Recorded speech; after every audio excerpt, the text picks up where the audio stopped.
Hello my dear students.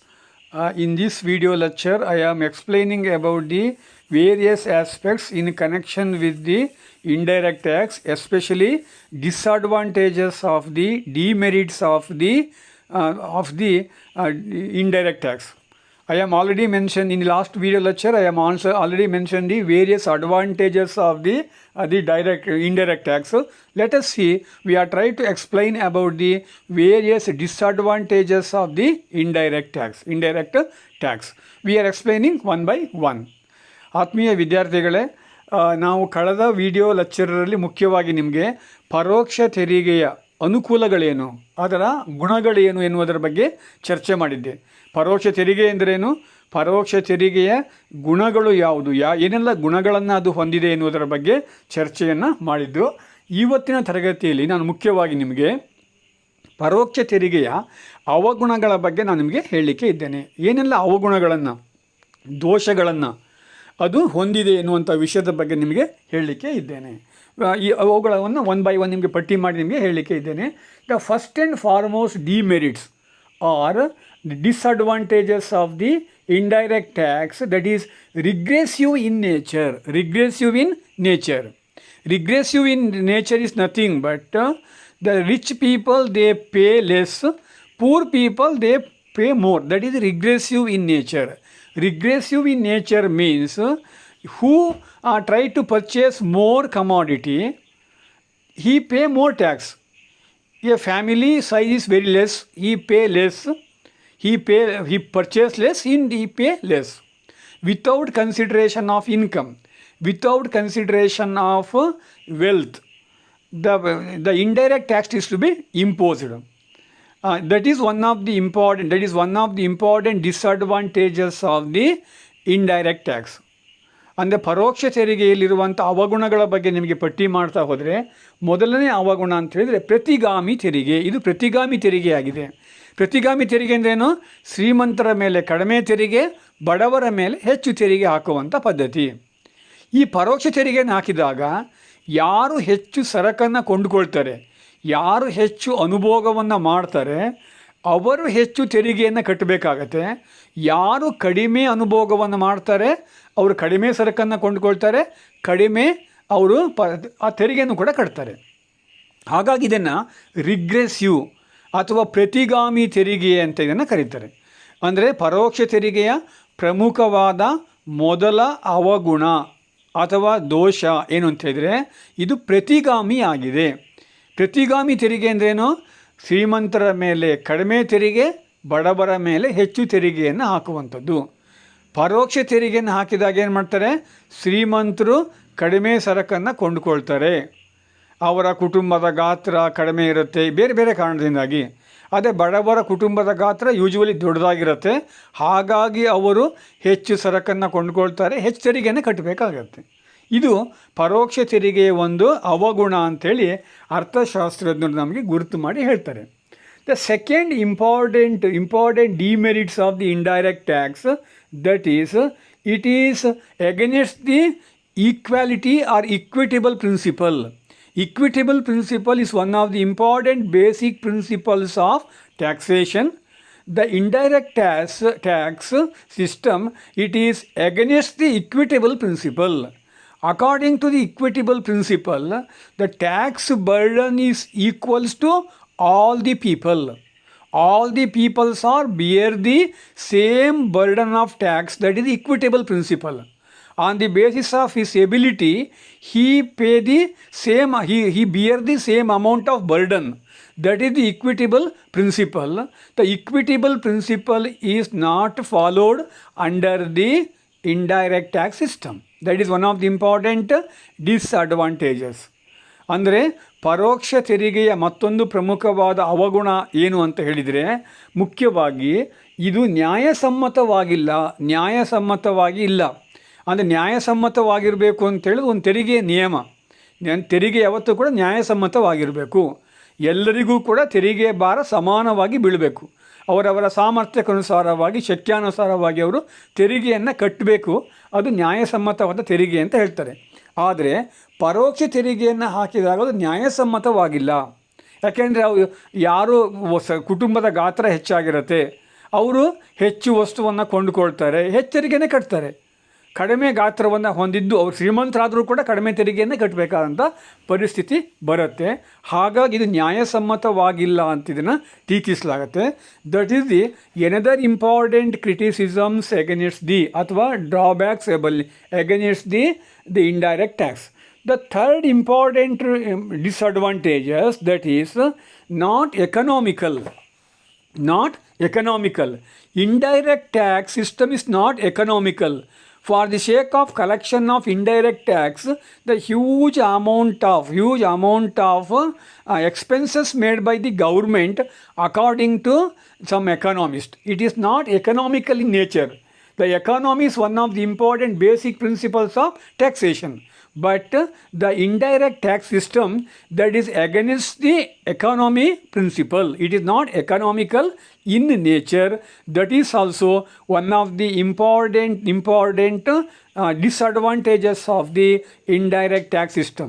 ಅಂದರೆ ಈ ಒಂದು ಪರೋಕ್ಷ ತೆರಿಗೆಯ ಪದ್ಧತಿಯ ಮತ್ತೊಂದು ಪ್ರಮುಖವಾದ ಲೋಪದೋಷ ಯಾವುದು ಅಥವಾ ಮೂರನೇ ಯಾವುದು ಅಂತ ಹೇಳಿದರೆ, ಇದು ಮಿತವ್ಯಯಕಾರಿ ಅಲ್ಲ. ಅಂದರೆ ಮಿತವ್ಯಯ ಅಂತೇಳೋದು ತೆರಿಗೆಯ ಒಂದು ಪ್ರಮುಖವಾದ ಸಿದ್ಧಾಂತ ತತ್ವ. ಅಂದರೆ ತೆರಿಗೆಯನ್ನು ವಸೂಲಿ ಮಾಡಲಿಕ್ಕೆ ನಾವು ಕಡಿಮೆ ಹಣವನ್ನು ಖರ್ಚು ಮಾಡಬೇಕು ಅಂತ ಹೇಳೋದು ಒಂದು ತೆರಿಗೆಯ ಪ್ರಮುಖವಾದ ಸಿದ್ಧಾಂತ. ಆ ಸಿದ್ಧಾಂತಕ್ಕೆ ಪರೋಕ್ಷ ತೆರಿಗೆ ವಿರುದ್ಧವಾಗಿದೆ. ಪರೋಕ್ಷ ತೆರಿಗೆಯು ಈ ತೆರಿಗೆಯ ಸಿದ್ಧಾಂತಕ್ಕೆ ವಿರುದ್ಧವಾಗಿದೆ ಅಂತ ಹೇಳಿ ಕೆಲವು ಜನ ಅದನ್ನು ಒಪ್ಕೊಳ್ಳಿಕ್ಕೆ ಸಾಧ್ಯ ಇಲ್ಲ ಅಂತ ಹೇಳ್ತಾರೆ. ಇದು ಪರೋಕ್ಷ ತೆರಿಗೆಯ ಮತ್ತೊಂದು ಪ್ರಮುಖವಾದ ಅವಗುಣ ಅಂತ ನಾವು ಹೇಳಲಿಕ್ಕೆ ಬರುತ್ತೆ. The next another important disadvantages, demerits of the indirect tax system, that is the uncertainty. The total amount of collection through the indirect tax is not certain. It is based upon the consumption. The consumption depends upon so many aspects. Because of this particular factor, there is no question of certainty at all. How much of amount is to be collected in the given financial year through the indirect tax, it is not specifically mentioned. That is one of the important disadvantages of the indirect tax. That is one of the important disadvantages of the indirect tax. ನಿಶ್ಚಿತವಾಗಿಲ್ಲ ಅಂದರೆ ತೆರಿಗೆಯಿಂದ ಬರುವಂಥ ಆದಾಯ ಇದೆಯಲ್ಲ, ಅದು ನಿಶ್ಚಿತವಾಗಿಲ್ಲ ಅಥವಾ ಅನಿಶ್ಚಿತತೆಯಿಂದ ಕೂಡಿದೆ. ಇದು ಪ್ರಮುಖವಾದಂಥ ಮತ್ತೊಂದು ದೋಷ. ತೆರಿಗೆಯಿಂದ ಎಷ್ಟು ನಮಗೆ ಆದಾಯ ಬರುತ್ತೆ ಅದರ ಬಗ್ಗೆ ನಮಗೆ ನಿಶ್ಚಿತತೆ ಇಲ್ಲ. That is one of the important disadvantages. ಈಗ ಫಾರ್ ಎಕ್ಸಾಂಪಲ್, ಈಗ GSTಯಿಂದ ಎಷ್ಟು ನಮಗೆ ವರ್ಷಕ್ಕೆ ಹಣ ಬರುತ್ತೆ ಅಂತೇಳಿ ನಿಮಗೆ ಬಜೆಟನ್ನು ಮಂಡಿಸುವ ವೇಳೆಯಲ್ಲಿ ಹಣಕಾಸಿನ ಮಂತ್ರಿಗಳು ನಿರ್ದಿಷ್ಟವಾಗಿ ಹೇಳಲಿಕ್ಕೆ ಬರೋದೇ ಇಲ್ಲ. ಯಾಕೆಂತ ಹೇಳಿದರೆ ಬಜೆಟ್ನಲ್ಲಿ ಹೇಳಿದ್ದಕ್ಕಿಂತ ಹೆಚ್ಚು ಹಣನೂ ಬರ್ಬೋದು, ಕಡಿಮೆನೂ ಬರ್ಬೋದು. ಫಾರ್ ಎಕ್ಸಾಂಪಲ್, ಈಗ ಕಳೆದ ಹಣಕಾಸು ವರ್ಷ ಮತ್ತು ಈ ಒಂದು ಹಣಕಾಸು ವರ್ಷದಲ್ಲಿ ಕೊರೋನಾ ಸಮಸ್ಯೆಯಿಂದಾಗಿ ಏನಾಗ್ತಿದೆ, GST ಸಂಗ್ರಹ ಕೆಲವು ತಿಂಗಳಲ್ಲಿ ಕಡಿಮೆ ಆಗ್ತಿದೆ, ಕೆಲವು ತಿಂಗಳಲ್ಲಿ ಹೆಚ್ಚಾಗ್ತಾ ಇದೆ. ಒಟ್ಟಾರೆ GST ಸಂಗ್ರಹನೇ ಕಡಿಮೆ ಆಗಿಬಿಡುತ್ತೆ. ಅಂದರೆ ಇದನ್ನು ಯಾರೂ ಕೂಡ ನಿಶ್ಚಿತವಾಗಿ ಹೇಳಿಕ್ಕೆ ಬರೋದಿಲ್ಲ. ಪರೋಕ್ಷ ತೆರಿಗೆಯಿಂದ ಬರುವಂಥ ಆದಾಯ ಎಷ್ಟಿರುತ್ತೆ ಅಂಥೇಳಿ ಯಾವ ಹಣಕಾಸಿನ ಮಂತ್ರಿಯೂ ಕೂಡ ತಜ್ಞರೂ ಕೂಡ ನಿಶ್ಚಿತವಾಗಿ ಹೇಳಲಿಕ್ಕೆ ಸಾಧ್ಯ ಇಲ್ಲ. ಹಾಗಾಗಿ ಸರ್ಕಾರ ತನ್ನ ವೆಚ್ಚದ ನೀತಿಯನ್ನು ಕೂಡ ನಿಶ್ಚಿತವಾಗಿ ರೂಪಿಸಲಿಕ್ಕೆ ಸಾಧ್ಯ ಆಗೋದೇ ಇಲ್ಲ. ನನಗೆ ಇನ್ಕಮ್ ಎಷ್ಟು ಬರುತ್ತೆ ನಾವು ಹೇಳದೇ ಇದ್ದಾಗ ಖರ್ಚು ಎಷ್ಟು ಮಾಡ್ತೀವಿ ಅಂತ ಹೇಳಿಕ್ಕಾಗತ್ತಾ ನಮಗೆ? It is not possible. That is one of the important disadvantages of the indirect tax system. The next important disadvantages of the indirect tax system, it leads to price hike. That is one of the important disadvantages.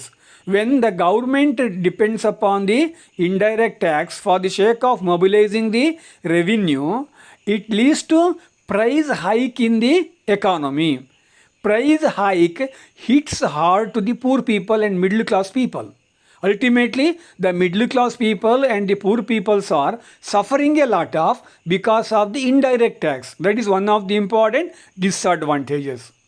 ಈ ಒಂದು ಪರೋಕ್ಷ ತೆರಿಗೆಯ ಮತ್ತೊಂದು ಪ್ರಮುಖವಾದ ಅವಗುಣ ಏನು ಅಂತ ಹೇಳಿದರೆ, ಇದು ಬೆಲೆ ಏರಿಕೆಗೆ ಕಾರಣವಾಗುತ್ತದೆ. ಅಂದರೆ ಯಾವುದೇ ಒಂದು ದೇಶದಲ್ಲಿ ಸ್ಥಿರವಾದ ಬೆಲೆಗಳಿರಬೇಕು. ಆಗ ಮಾತ್ರ ಮಧ್ಯಮ ವರ್ಗ, ಕೆಳ ಮಧ್ಯಮ ವರ್ಗ, ಬಡವರ್ಗ ನೆಮ್ಮದಿಯಿಂದ ಬದುಕಲಿಕ್ಕೆ ಸಾಧ್ಯವಾಗುತ್ತೆ. ಸರ್ಕಾರ ತನ್ನ ಆದಾಯ ಗಳಿಕೆಗೋಸ್ಕರವಾಗಿ ತೆರಿಗೆಯನ್ನು ಜಾಸ್ತಿ ಮಾಡಿದರೆ ಅದರಿಂದ ನಿಜವಾದ ಸಂಕಷ್ಟವನ್ನು ಅನುಭವಿಸೋರು ಯಾರು? ಈ ಒಂದು ಬಡ ವರ್ಗದವರು, ಮಧ್ಯಮ ವರ್ಗದವರು, ಕೆಳ ಮಧ್ಯಮ ವರ್ಗದವರು. ಹಾಗಾಗಿ ಬೆಲೆ ಏರಿಕೆಗೆ ಇದು ನಾಂದಿಯಾಗತ್ತೆ. ಬೆಲೆ ಏರಿಕೆಯಿಂದ ಹಣದುಬ್ಬರವಾಗುತ್ತೆ. ಹಣದುಬ್ಬರದಿಂದ ಈ ವರ್ಗದ ಜನ ಸಾಕಷ್ಟು ಕಷ್ಟಗಳಿಗೆ, ಸಂಕಷ್ಟಗಳಿಗೆ ಒಳಗಾಗ್ತಾರೆ. ಹಾಗಾಗಿ ಇದನ್ನು ನಾವು ಒಂದು ಪ್ರಮುಖವಾದಂತಹ ಅವಗುಣ ಅಥವಾ ಈ ಒಂದು ಇದರ ದೋಷ ಅಂತ ನಾವು ಹೇಳಲಿಕ್ಕೆ ಬರುತ್ತೆ. The next important disadvantages of the indirect tax: no scope for growth of civil consciousness and social responsibility. No scope for growth of civil consciousness and social responsibility. That is one of the important disadvantages of the indirect tax. It is not able to develop the civil consciousness, social responsibility among the people. One of the important intention of taxation is it is helpful to build the civil consciousness among the people, and it build the social responsibility among the citizen of the nation. That is one of the important objectives of tax. ಈ ಒಂದು ಪರೋಕ್ಷ ತೆರಿಗೆಯ ಮತ್ತೊಂದು ಪ್ರಮುಖವಾದಂತಹ ದೋಷ, ಇನ್ನೊಂದು ಪ್ರಮುಖವಾದಂತಹ ದೋಷ ಏನು ಅಂತ ಹೇಳಿದರೆ, ನಾಗರಿಕ ಪ್ರಜ್ಞೆ ಮತ್ತು ಸಾಮಾಜಿಕ ಜವಾಬ್ದಾರಿಯ ಬೆಳವಣಿಗೆಗೆ ಅವಕಾಶವಿಲ್ಲ. ನಾಗರಿಕ ಪ್ರಜ್ಞೆ ಮತ್ತು ಸಾಮಾಜಿಕ ಜವಾಬ್ದಾರಿಯ ಬೆಳವಣಿಗೆಗೆ ಅವಕಾಶವಿಲ್ಲ. ಯಾವುದೇ ಒಂದು ದೇಶದಲ್ಲಿ ಪ್ರಜೆಗಳಿಗೆ ನಾಗರಿಕ ಪ್ರಜ್ಞೆಯನ್ನು ಮೂಡಿಸುವಂಥದ್ದು, ಸಾಮಾಜಿಕ ಜವಾಬ್ದಾರಿಯನ್ನು ಮೂಡಿಸುವಂಥದ್ದು ತೆರಿಗೆಯನ್ನು ಹಾಕುವ ಹಿಂದಿರುವ ಒಂದು ಉದ್ದೇಶ. ತೆರಿಗೆಯನ್ನು ಅನೇಕ ಉದ್ದೇಶಗಳಿಗೋಸ್ಕರವಾಗಿ ಹಾಕ್ತಾರೆ. ಕೇವಲ ಆದಾಯವನ್ನು ಸಂಗ್ರಹಣೆ ಮಾಡುವ ಉದ್ದೇಶ ಮಾತ್ರವಲ್ಲದ, ಆದಾಯ ಸಂಗ್ರಹ ಅಂತೇಳೋದು ತೆರಿಗೆಯ ಪ್ರಮುಖ ಉದ್ದೇಶ, ದಟ್ಸ್ ಓಕೆ.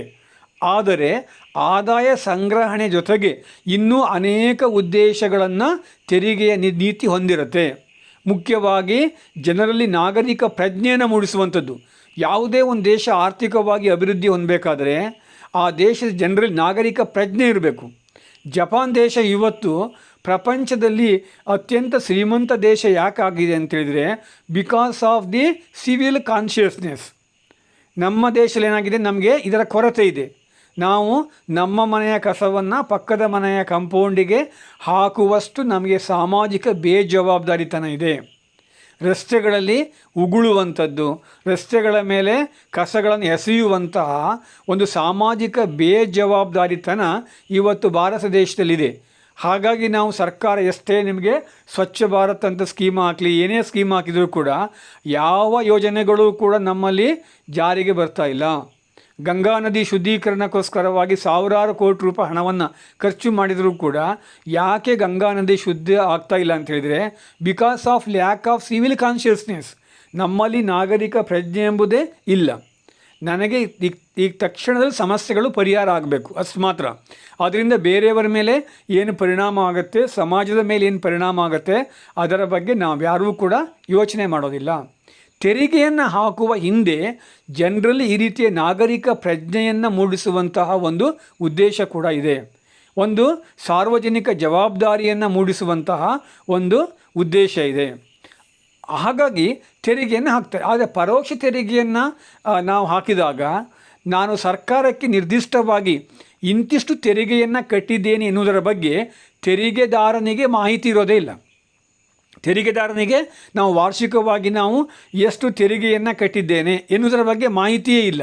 ಹಾಗಾಗಿ ಆತನಲ್ಲಿ ಒಂದು ನಾಗರಿಕ ಪ್ರಜ್ಞೆ ಮೂಡಲಿಕ್ಕೆ ಇದು ಸಾಧ್ಯ ಆಗೋದಿಲ್ಲ.